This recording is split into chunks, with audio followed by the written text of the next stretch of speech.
Praise the Lord, glory to God. So இந்த particular வீடியோவில் வந்து நம்ம பார்க்க போகிறது வந்து எப்படி நம்ம ஸ்டைல் வந்து ABCD pattern, that is higher versions கீபோர்ட்ஸில் இருக்க அந்த ஏபிசிடி பேட்டர்னை எப்படி நம்ம ரெஜிஸ்ட்ரேஷன் மெமரியில் பண்ணலாம் அப்படின்ற அந்த ஐடியா கொடுக்க போகிறோம். ஸோ அதில் என்ன அட்வான்டேஜஸ் இருக்குது அண்ட் அதில் என்ன டிஸ்அட்வான்டேஜஸ் இருக்குது எல்லாத்தையும் நம்ம பார்க்க போகிறோம். சரிங்களா? ஸோ இதில் முக்கியமான பேராமீட்டர்னு கவனிச்சிங்கன்னா, நம்ம எப்பயுமே பர்ஃபார்மன்ஸ் பண்ணும்பொழுது ஒரு ஸ்டைல் போடுறோன்னா கண்டிப்பாக வந்து டெம்போ ரொம்ப முக்கியம், சேஞ்ச் ஆகணும். அதே போல் ஸ்டைலில் இந்த ஏவா பியா இல்லைனா இன்னொரு ஸ்டைல் எடுத்துக்கிட்டாலும் அதில் ஏபி அப்படின்ற அந்த பேட்டர்ன் இருக்கும் i500. ஸோ அதுக்கேற்ற நம்ம மூவ் பண்ணணும். ஸோ இதெல்லாம் தான் முக்கியம். அது கூடவே இந்த function, that is style freeze அப்படின்றது ரொம்ப இம்பார்ட்டண்டான ஃபங்க்ஷன். சரிங்களா? ஸோ இந்த ஸ்டைல் ஃப்ரீஸ் வந்து நீங்கள் ஃபங்க்ஷன் கிளிக் பண்ணிவிட்டு நீங்கள் மூவ் பண்ணிகிட்டே இருந்தீங்கன்னா யூ வில் கெட் திஸ் ஆக்சுவலாக. சரிங்களா? ஸோ இந்த இடத்துல வரும் அது ஆஃப்டர் டி கேன்சலுக்கு அப்புறமா வருது. சரியா? சரி, இப்போ இதை ஸ்டைல் ஃப்ரீஸோட ஒர்க் என்ன அப்படின்றத ஃபஸ்ட்டு சொல்லிடுறேன். ஸ்டைல் ஃப்ரீஸோட வேலை என்னென்னா, நீங்கள் ஸ்டைலை வந்து ஃப்ரீஸ் பண்ணிடும், அப்படியே நிறுத்திடும். ஸோ நீங்கள் எந்த மெமரிக்குன்னா நீங்கள் மூவ் பண்ணிக்கலாம், இந்த ஸ்டைல் மாறாது. சரிங்களா? So at the same time நீங்கள் டெம்போ எவ்வளோ ஒன்றா இன்க்ரீஸ் பண்ணலாம் டிக்ரீஸ் பண்ணால் அந்த ஸ்டைல் அப்படியே அங்கேயே நின்றுடும். ஸோ தட் நீங்கள் வந்து ஒரு பேங்க்கில் 4 மெமரின்னும் பொழுது 8 பேங்க்னும் போது 32 மெமரிஸில் நீங்கள் வாய்ஸஸை சேஞ்ச் பண்ணிக்கலாம். ஆனால் அந்த ஸ்டைல் வந்து அப்படியே இருக்கும், நிற்கும், அதிலே நிற்கும். நீங்கள் என்ன வேணால் ஸ்டைல் அந்த ஒரு ஸ்டைலை வச்சுக்கிட்டு 32 வாய்ஸஸை நம்ம சேஞ்ச் பண்ண முடியும். ஸோ அதுதான் அதோட அட்வான்டேஜ் ஆக்சுவலாக. சரிங்களா? ஸோ ஆனால் நம்ம ஒர்க் பண்ண போகிற ஏபிசிடி மெத்தடை பொறுத்த வரைக்குமே நம்ம ஸ்டைலை வந்து ஃப்ரீஸை என்ன பண்ணியிருக்கோன்னா ஆஃப் பண்ணிட்டு தான் பண்ண போகிறோம். அது ஏன் அப்படின்னா, ஒவ்வொரு செக்ஷனுக்குமே நம்ம ஏபிசிடின்னு ஃபிக்ஸ் பண்ண போகிறோம்.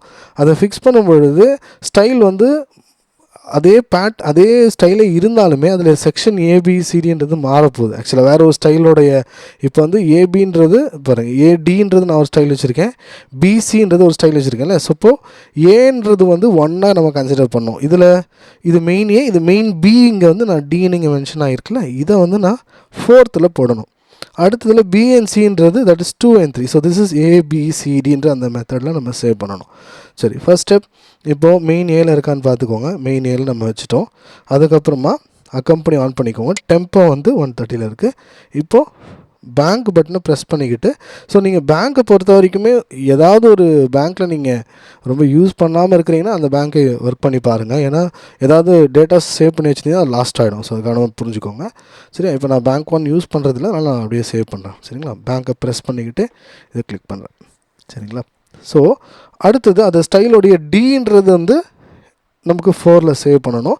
So which is nothing but இதில் நம்மளுடைய i500 கீபோர்டை பொறுத்த வரைக்கும் மெயின் பி தான் அந்த டி. சரிங்களா? இப்போ இங்கே இந்த ஸ்டைலுக்கு அப்படி ரெடி பண்ணியிருக்கேன். ஸோ சில ஸ்டைலில் டேரெக்டாகவே ஏபிசிடி அப்படின்னு சொல்லி 2 ஸ்டைலாக வரும். சிலதெல்லாம் ஆல்ரெடி நான் கொடுத்துருக்க ஸ்டைல்ஸை நீங்கள் பார்க்கலாம். சரி, இப்போது இதை என்ன பண்ணுறேன், இதை நான் 4th சேவ் பண்ணுறேன். ஸோ இதில் வந்து டெம்போ மட்டும் கவனமாக சேர்த்து ஒவ்வொரு வாட்டியும் நீங்கள் பண்ணும்போது டெம்போ வாட்ச் பண்ணிக்கோங்க. ஏன் அப்படின்னா இதுதான் இந்த மெத்தடில் ஒரு இஷ்யூஸ் இருக்குது, அதை காமிக்கிறேன் நான். சரிங்களா? இப்போ அடுத்தது இன்னொரு பக்கத்தில் இன்னொரு மெமரியில் பிஎன்சி இருக்குது. அதை வந்து என்ன பண்ண போகிறேன், 2 and 3 நான் பண்ணணும். ஸோ மெயின் ஏக்கு போயிட்டு இதை 2 பண்ணுறேன். டெம்போ எப்போயும் முன்னாடியே செக் பண்ணுங்கள். நான் வந்து ஆல்ரெடி அதில் நம்ம ஃபிட் பண்ணும்போது அது 130 தான் வரும். ஆக்சுவலாக அந்த சாங் வந்து எலியா வந்து எனக்கு டெம்போ 130, அதனால் அது அப்படியே வருது அதில். சரிங்களா? ஓகே, அடுத்தது மெயின் பி டெம்போ செக் பண்ணிக்கிட்டு சேவ் பண்ணுங்கள். சரி, இப்போது பர்ஃபார்மன்ஸ் பண்ண போகிறோன்னு வச்சுக்கலாம். இப்போ பர்ஃபார்மன்ஸ் பண்ணும்பொழுது இப்போது ஃபஸ்ட்டு ஏல வந்து என்ன நடக்குதுன்னா, இங்கே பாருங்கள், இதை கிளிக் பண்ண உடனே அதுக்கேற்ற மாதிரி ஸ்டைல் மாறுது பாருங்கள். சரிங்களா? இதில் டி வருது. அப்போ ஏஎன்டியில் நம்ம சேவ் பண்ண மாதிரி ஏபிசிடின்னு இப்போ இதில் சேவ் ஆகிருக்கும். அதை நான் ஒரு எக்ஸாம்பிளோட காமிக்கிறேன். இப்போ பாருங்கள், இது எலியா வந்து ஸ்டார்டிங் ஃப்ரேஸ் இது. சரியா? எலியாவின் தேவனே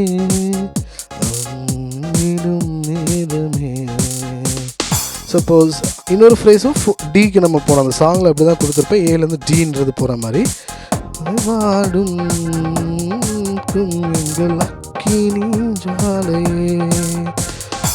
ஸோ இப்போது இந்த டிக்கு நான் போயிருக்கேன். சரிங்களா?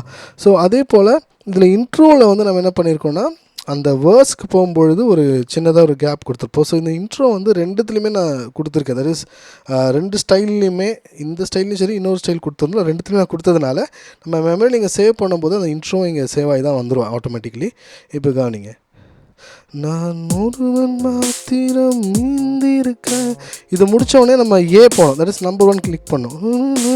நான் ஒருவன் மாத்திரம் நீந்தி இருக்க வானின் அலைகளை நினைத்திடுவே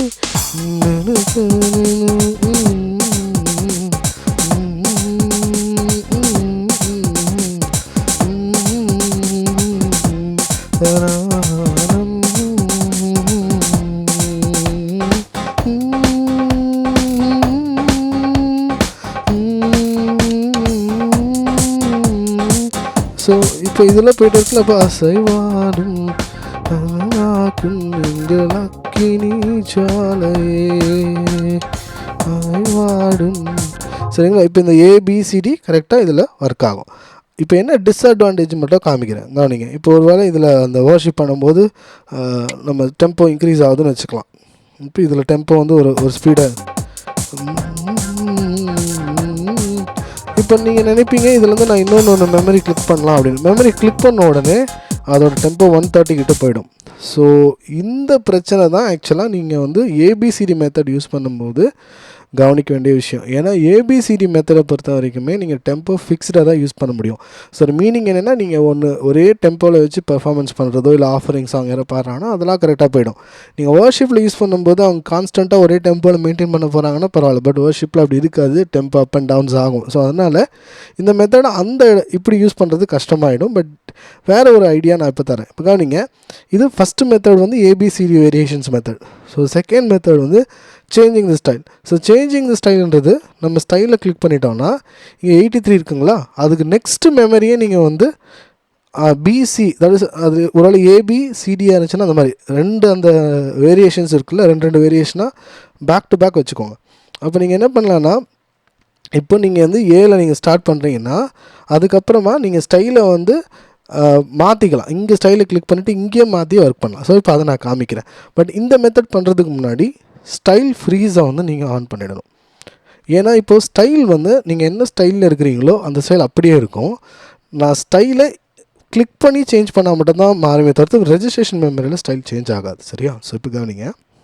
ஓகே, இப்போ கவனிச்சுக்கோங்க. இப்போ நம்ம இது வரைக்கும் பண்ணியிருக்கோம். இப்போ ஏல வந்து நம்ம இந்த ஸ்டைல் ஸ்டார்ட் பண்ணுறோம்.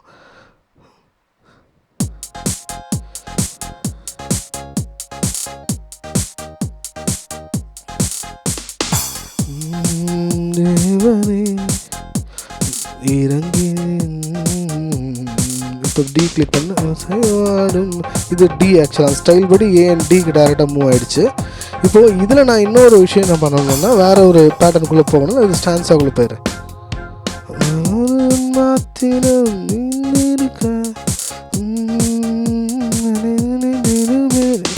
இப்போ நான் வந்து உள்ள ஸ்டான்ஸில் இன்னொரு ஃப்ரேஸ் வருதுல்ல, அப்போது நான் என்ன பண்ணலான்னா மெமரியை பற்றி யோசிக்க வேண்டாம், ஸ்டைலில் கிளிக் பண்ணிவிட்டு இப்போ மாற்றிக்கிற பாருங்க.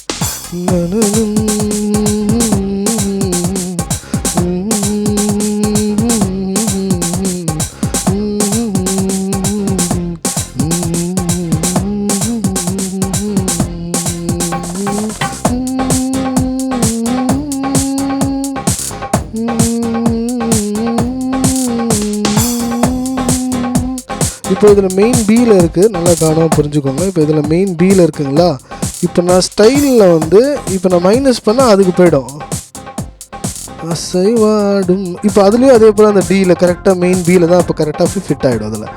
சரிங்களா? ஸோ இப்போது நம்ம அது சாங்க்கு ஏற்ற மாதிரி அந்த ஷிஃப்ட் பண்ணும்போது கவனமாக புரிஞ்சுக்கணும். ஸோ இதில் அட்வான்டேஜ் என்ன அப்படின்னு நான் சொன்னேன்ல, இப்போ வந்து ஒரு வேளை இப்போ நான் இதில் சாங் வாசிச்சிட்ருக்கேன், வர்ஷிப்பில் ஹெவியான டெம்போ போயிட்டுருக்காங்க, ஆடும். ஸோ ஸ்டான்ஸாக்குள்ளே போகிறாங்கன்னும் பொழுது மாத்திரம் இருக்கேன். இப்போ டெம்போ வந்து சேஞ்சபிள் எப்படின்னா பண்ணிக்கலாம். இப்போது நான் இப்போ வேறு ஒரு ஸ்டைலில் மாற்றினாலும் இப்போ இந்த ஸ்டைலில் அது ஃப்ரீஸ் ஆகும். ஸ்டைலில் போய் இங்கே சேஞ்ச் பண்ணுறதுல எந்த ஒரு இஷ்யூஸும் வராது. நமக்கு மெமரிஸில் தான் உங்களால் ஸ்டைலை சேஞ்ச் பண்ணிக்க முடியாது. ஸோ அப்போ என்ன ஆகுனா அந்த டெம்போ பாருங்கள், கடைசியாக நான் 138 மாற்றினா அது அப்படியே இருக்குது. ஸோ இன்க்ரீஸ் பண்ணிவிட்டு கூட அப்படியே வாசிக்கிறேன்னு வச்சுக்கோங்க. இப்போ இன்னும் கூட இன்க்ரீஸ் பண்ணிக்கலாம். இப்போ நான் இதை மாற்றிக்கிட்டே இருக்கேன்னா 142 போச்சா. அடுத்து இப்போ திருப்பி ஏ கிட்ட போனோம் அப்படின்னா தெரியுங்களா, டெம்போ மேட்ச் ஆகும். ஸோ டெம்போ வந்து உங்களுக்கு சேஞ்ச் பண்ணுறீங்க, இருந்தாலும் நீங்கள் ஏபிசிடியை யூஸ் பண்ணணும், அந்த வேரியேஷன்ஸை பண்ணணும் அப்படின்னா நீங்கள் ஸ்டைல் ஃப்ரீஸை ஆன் பண்ணிவிடுங்க. அதை யூஸ் பண்ணி தான் உங்களால் என்ன பண்ண முடியும், ஸ்டைலை 2 சைட்லேருந்து நீங்கள் மூவ் பண்ணிக்க முடியும். ஸோ அதனால் இதை நீங்கள் கொஞ்சம் கவனமாக புரிஞ்சுக்கணும். 2 மெத்தடுமே ரொம்ப இம்பார்ட்டண்டான மெத்தட். நீங்கள் உங்களுக்கு ஏற்ற மாதிரி, உங்களுடைய பெர்ஃபார்மன்ஸுக்கு ஏற்ற மாதிரி நீங்கள் மாற்றிக்கணும். லைவ் பெர்ஃபார்மன்ஸில் டெம்போஸ் வேரியேஷன்ஸ் ஆகுன்றதுனால ஸ்டைலை நீங்கள் ஃப்ரீஸ் பண்ணிவிட்டு இந்த மெத்தடை யூஸ் பண்ணுங்கள். இன்கேஸ் சேம் டெம்போவில் கன்சிஸ்டன்ட் ஒரே டெம்போவில் மூவ் பண்ணுறீங்க அப்படின்னும் பொழுது நீங்கள் ஏபிசிடியை ஒரே டெம்போ சேவ் பண்ணணும். ஸ்டைல் ஃப்ரீஸை நீங்கள் ஆஃப் பண்ணிவிட்டு பண்ணிக்கலாம். அந்த மெத்தடும் போகலாம். சரிங்களா? 2 மெத்தடுமே நான் அதில் சொல்லி கொடுத்துருக்கேன். அட் த சேம் டைம் இந்த ஸ்டைலும் நான் கொடுத்துருக்கேன். ஸோ இதை நீங்கள் யூஸ் பண்ணிக்கோங்க. டிஸ்கிரிப்ஷனில் இருக்கும்.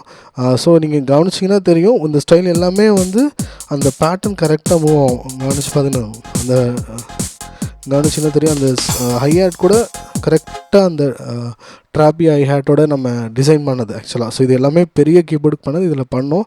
அண்ட் சொல்லப்போனால் இதில் ஒரு சின்ன ஒரு மெனக்கெடுதல் இருந்துச்சு இதில் i500 மாற்றும் போது. ஏன்னா அதில் பண்ணிட்டோம், பட் இதில் போகும்போது அந்த கிட்ட கரெக்டாக அண்டர்ஸ்டாண்ட் பண்ணி எடுத்துகிட்டு வரணும்.